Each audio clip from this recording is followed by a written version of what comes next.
the vestibulocochlear nerve. In the dissection, we have seen how closely this nerve lies to the 7th cranial nerve.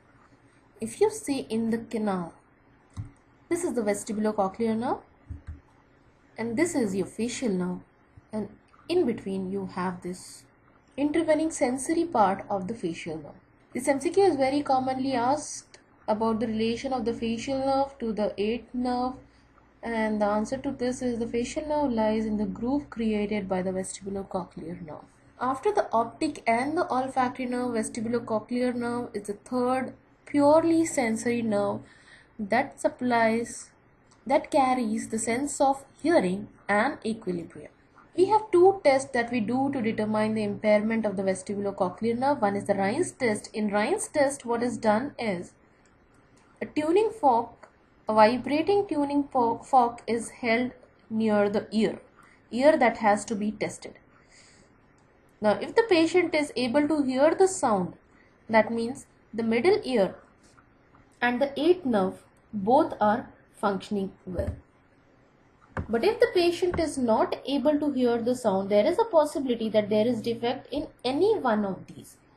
Either it is the middle ear or it could be the 8th nerve. To check out whether it is 8th nerve or the middle ear, in the next stage what we do is we again vibrate the tuning fork and touch it to the mastoid process which lies just below. In the first step what we did was we just held it near the ear. In the second step what we'll do is we'll touch it to the mastoid process. If on touching to the mastoid process patient is able to hear the sound, that means the defect is not in the 8th nerve. 8th nerve is able to carry the sensation once it reaches the nerve.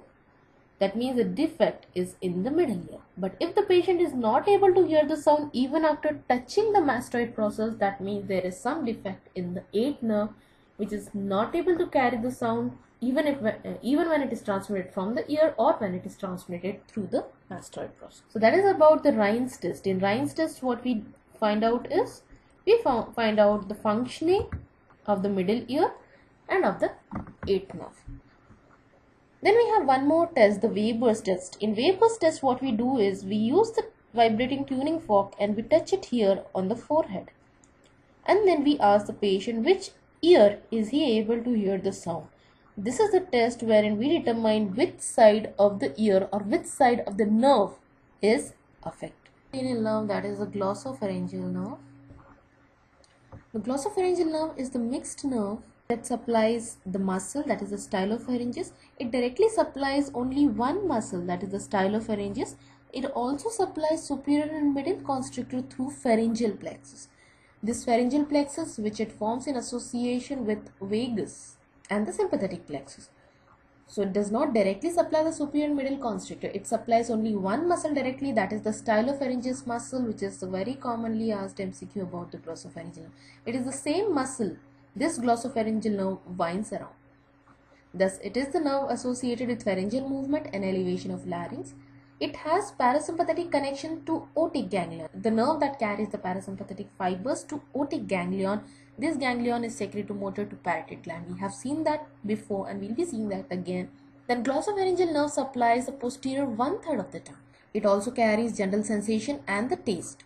General sensation from pharynx, the posterior 1/3 of the tongue, the papillae, the valid papillae and the tonsillar region. It also supplies the mucous membrane of the auditory tube, the tympanic cavity and the mastoid air cell. This is the general sensory function. Then it has a very special function of supplying carotid body and carotid sinus. This is the vasosensory function, that is the chemoreceptors and the baroreceptors of this area are mainly supplied by glossopharyngeal nerve. This diagram gives again the overview. So glossopharyngeal, it is sensory to oropharynx, posterior 1/3 tonsils and the ear. It has special visceral sensory, that is the special function for carotid sinus. It supplies a muscle, the only muscle, that is the stylopharyngeus. It gives the parasympathetic from the lesser petrosal nerve to the otic ganglion that supplies the parotid gland, and the taste sensation to the posterior 1/3 of the tongue.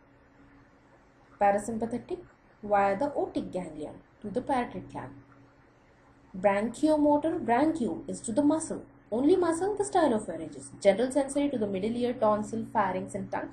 and it has a special senses to the taste and then to the barrow and the chemoreceptors. If you see the course of the glossopharyngeal nerve, it leaves the skull through jugular foramen. When it goes out, it has a separate sheath of dura, and then it descends between the external and the internal carotid arteries.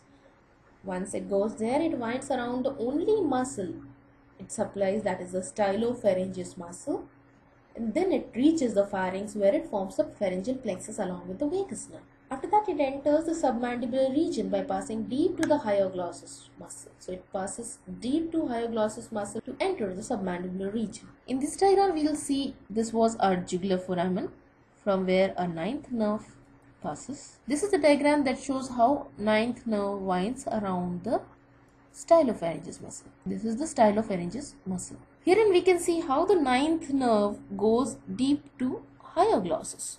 This is the hypoglossal muscle. This is the ninth nerve that goes deep to the hypoglossal muscle.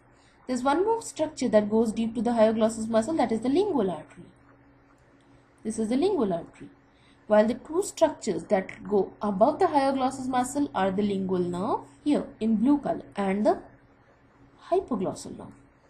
So the hypoglossal nerve and the lingual nerve go above the hypoglossals, while the glossopharyngeal nerve and the lingual artery go below the hypoglossus. Very important MCQ. Then winding around the stylopharyngeus, yes, even this, and of course the jugular. So as we summarize, it gives the tympanic branch which we had seen earlier with the otic, that forms a plexus and supplies the middle ear, the auditory tube. It gives the lesser petrosal, that is secretomotor, to the parotid. So this tympanic plexus supplies the middle ear and the auditory tube, the sensory function. It gives branch to the carotid that supplies the special branches to the sinus and the body. Then it gives a pharyngeal branch that forms the pharyngeal plexus with the vagus and the sympathetic. It gives the muscular branch to the only muscle, that is the stylopharyngeus. It gives the tonsillar and the lingual branches that carries the taste sensation and the general sensation from the posterior one-third of the tongue, while the tonsillar branch is for the general sensations of the tonsil. The otic ganglion, we have already seen the otic ganglion, we just see it very briefly here. So otic ganglion, it carries sensation from the inferior salivary nucleus to the parotid. The easiest way to remember this is, parotid is the gland, the biggest gland that lie comparatively superior to the other salivary gland, but it receives parasympathetic from the inferior salivary nucleus, while the other two glands, that is the submandibular and the sublingual gland, they receive parasympathetic from superior salivary nucleus. So from inferior salivary nucleus, the fibers, they come to the glossopharyngeal nerve. We have already seen this. From the glossopharyngeal nerve, there is a tympanic branch that goes inside the middle ear, from the tympanic plexus, and gives a lesser petrosal that reaches the otic ganglion. From otic ganglion, postganglionic fiber enter the auriculotemporal nerve, and which are carried to the parotid gland. In this diagram, we see it more clearly. We have already seen it. So this is your ninth nerve. This is your tympanic branch, and this is the tympanic plexus. This is the plexus that also gives a sensory supply to the auditory tube, and it also gives one branch, the lesser petrosal, which we have been talking about, that goes and relays in the otic ganglion. The otic ganglion lies so close to the mandibular nerve. Postganglionic fibers here go into the auriculotemporal. This auriculotemporal nerve is a branch of the posterior division of the mandibular nerve. One more thing we saw about the auriculotemporal nerve before is, this is the nerve that encloses an artery. This artery is the middle meningeal artery that goes through foramen spinosum. So that was our tympanic branch of the ninth nerve. Next we come to one of the longest cranial nerve, that is the vagus nerve. It is called as vagus because of its vague distribution. The vagus nerve can be traced down from the skull somewhere near the diaphragm, after which its course is very obscure. It's not very well defined, because of which it gets its name as vagus. It is attached to the medulla by about 10 rootlets, and it leaves the cranium through jugular foramen. The last nerve we have been talking about leaving the jugular foramen is the ninth nerve. So then we have the 10th nerve. The cranial part of the accessory nerve, that is the 11th nerve. This 11th nerve has two parts, the spinal and the cranial. The cranial part, it joins the vagus nerve in the foramen, the jugular foramen, and is distributed through the vagus. The vagus nerve has two ganglion, the superior and the inferior ganglion. The superior is in the jugular foramen, and inferior is just below the jugular foramen at the base of the skull. Extracranially, the vagus nerve descends in the carotid sheath downward. In this diagram, we can appreciate the two ganglions. This is the jugular foramen. From the jugular foramen, we can see the ninth nerve here in blue color, and this is the vagus here. And behind it, here in pink color, this is the accessory nerve. The accessory nerve has the cranial part that comes from here and the spinal part. This is the spinal part of the accessory nerve. So this cranial part, it goes and joins vagus and is distributed through it. Here we can see the two ganglions of the vagus nerve. One here that is just in the jugular foramen, and second here which is just below the jugular foramen. And in this diagram we can see how the vagus nerve passes in the carotid sheath along with the common carotid artery and the internal jugular vein. In the jugular foramen, vagus nerve gives the meningeal branches, the auricular branches and the communicating branches to the adjacent nerve, that is the 9th and the 11th nerve. In the neck, vagus gives the pharyngeal branch. Pharyngeal branch actually consists of the fibers of the cranial accessory nerve. We have seen that the cranial accessory nerve, the cranial part of the accessory nerve, it joins the vagus nerve, and the pharyngeal nerve is actually the fibers of the cranial accessory nerve. These fibers, they reach the middle constrictor where they form the pharyngeal plexus along with the 9th nerve, that is the glossopharyngeal nerve. We have already been talking about the pharyngeal plexus formed by the glossopharyngeal nerve. And these pharyngeal plexus, they supply the muscles of the pharynx and muscles of the soft palate. It also gives the carotid branch, but main supply to the carotid body and the carotid sinus is from the glossopharyngeal nerve. Then we have the superior laryngeal branch. The superior laryngeal branch is given in the neck. It descends down, then it divides into the external and the internal laryngeal. The external laryngeal goes down, then it pierces the inferior constrictor muscle to supply cricothyroid, the only muscle of the larynx that is supplied by the external laryngeal nerve, which is a branch of superior laryngeal nerve, which is a branch of vagus. All the other muscles of the larynx, they are supplied by recurrent laryngeal, which we will be seeing a little later. Then we have the second branch of the superior laryngeal, that is the internal laryngeal. As the name says, internal. It pierces the thyroid membrane and goes inside the larynx. Inside the larynx, it supplies the mucous membrane of the larynx just above the level of the vocal cord. So if these are the vocal cord, everything above the level of the vocal cord is supplied by the internal laryngeal nerve. This is the sensory branch. So this is the superior laryngeal nerve, which divides into the internal laryngeal that pierces the thyroid membrane and goes inside and supplies the mucous membrane above the level of the vocal cord. While this is the external laryngeal. The external laryngeal supplies the cricothyroid, pierces the inferior constrictor, supplies the inferior constrictor and gives the pharyngeal branch to form the pharyngeal plexus.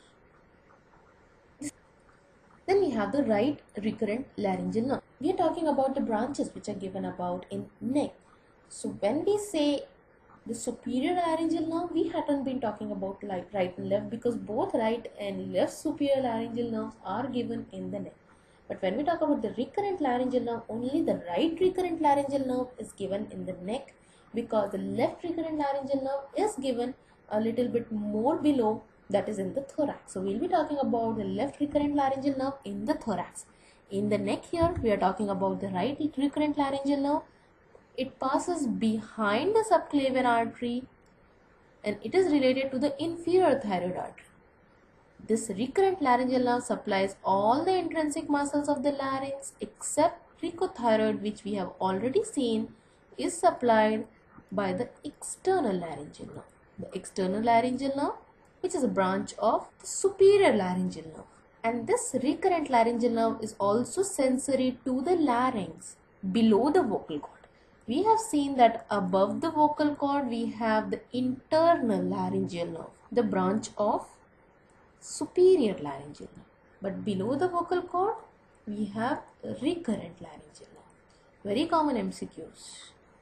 So in this diagram we can see the recurrent laryngeal nerve here. This is the right recurrent laryngeal nerve which is given in the neck. While we see on the left side the recurrent laryngeal nerve is given here in the thorax. The right recurrent laryngeal nerve winds around the subclavian artery. while the left doesn't. After winding, it goes upwards. That is why it is called as the recurrent laryngeal, because it goes backwards. Once it goes upwards here, it supplies all the muscles of the larynx except the cricothyroid that has already been supplied by the external laryngeal. Then it goes inside and supplies the mucous membrane below the level of the vocal cord. That is about the recurrent laryngeal nerve. The left and right recurrent laryngeal nerve, although they have the different levels of origin, rest of the path and supply remains the same. This is one of the very important point about these laryngeal nerves, the superior thyroid artery. The superior thyroid artery that supplies the thyroid from the upper side, it lies very close to the external laryngeal nerve. We have seen that the external laryngeal nerve is coming from above. It lies very close to the superior thyroid artery. But if we see the relation is somewhat kind of an inverted V, wherein this nerve gets closer to the artery a little away from the gland. Now, whenever we have to ligate an artery in case of certain surgeries, like if we are supposed to remove the thyroid gland, we are supposed to ligate the artery. If we have to ligate the artery, we have to ligate it very close to the gland so that we avoid the injury to the external laryngeal nerve which lies close to the artery in this area. Now, if we see here on the lower side, again we have the inferior thyroid artery that supplies the gland.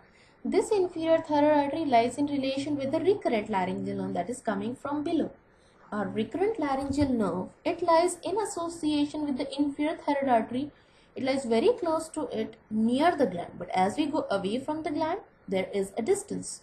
So we have to ligate the inferior thyroid artery away from the gland so that to avoid the injury to the recurrent laryngeal nerve which lies in close association to the artery near the gland in this area.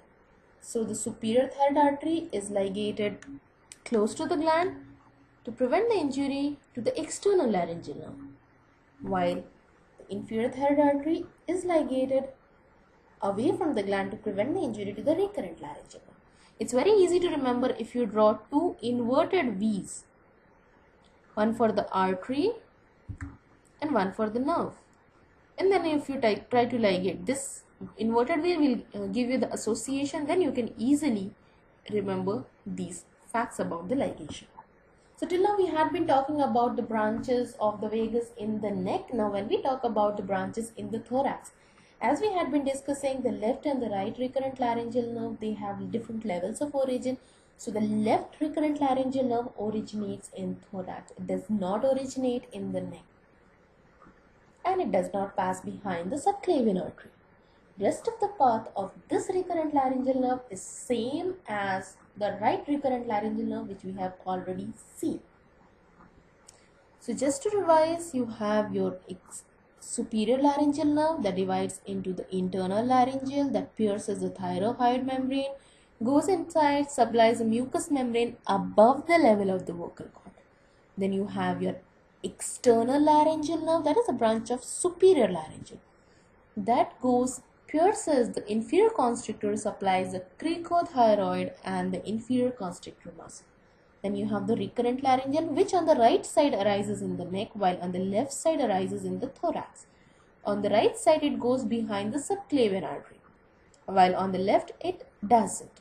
Rest of the path remains the same, wherein it comes upwards, supplies all the muscles of the larynx except cricothyroid that has already been supplied, and it supplies the mucous membrane of the larynx below the vocal cord.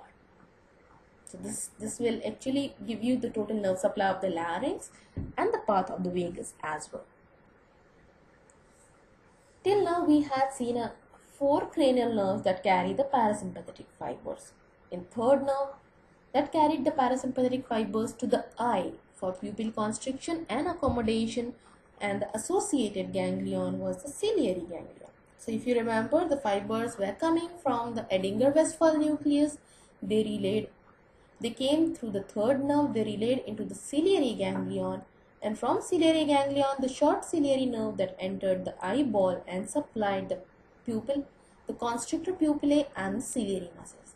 Then we had the facial nerve. Facial nerve, it gets supplied to the lacrimal gland. How? From the facial nerve, from the genu, we had the greater petrosal nerve, This greater petrosal nerve combined with the deep petrosal nerve from the sympathetic plexus and formed the nerve to pterygoid canal. This nerve carried the fiber to the pterygopalatine ganglion, where they relayed. The postganglionic fibers entered the maxillary nerve. From the maxillary nerve, they entered the zygomatic nerve.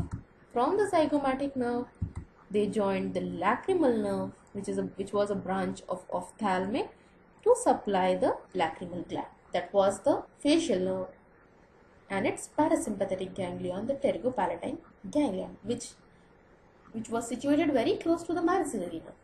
Then facial nerve was also associated with supplying the mandibular, submandibular and the sublingual gland. Facial nerve in its smoother bend gave a branch, the chorda tympani. This chorda tympani joined the lingual nerve and it was carried with the lingual nerve. So when it reached in the region of the submandibular ganglion, it relayed there. The postganglionic fiber supplied the gland, the submandibular salivary gland, and some of them re-entered the nerve, that is the lingual nerve, went a little more ahead and came out to supply the sublingual salivary gland. So our facial nerve gave the greater petrosal nerve, parasympathetic nerve to the pterygopalatine ganglion for the lacrimal gland, and it gave the chorda tympani that went with the lingual nerve to supply the submandibular and the sublingual gland. That was about the facial nerve. Then we had discussed about the ninth nerve, the glossopharyngeal nerve.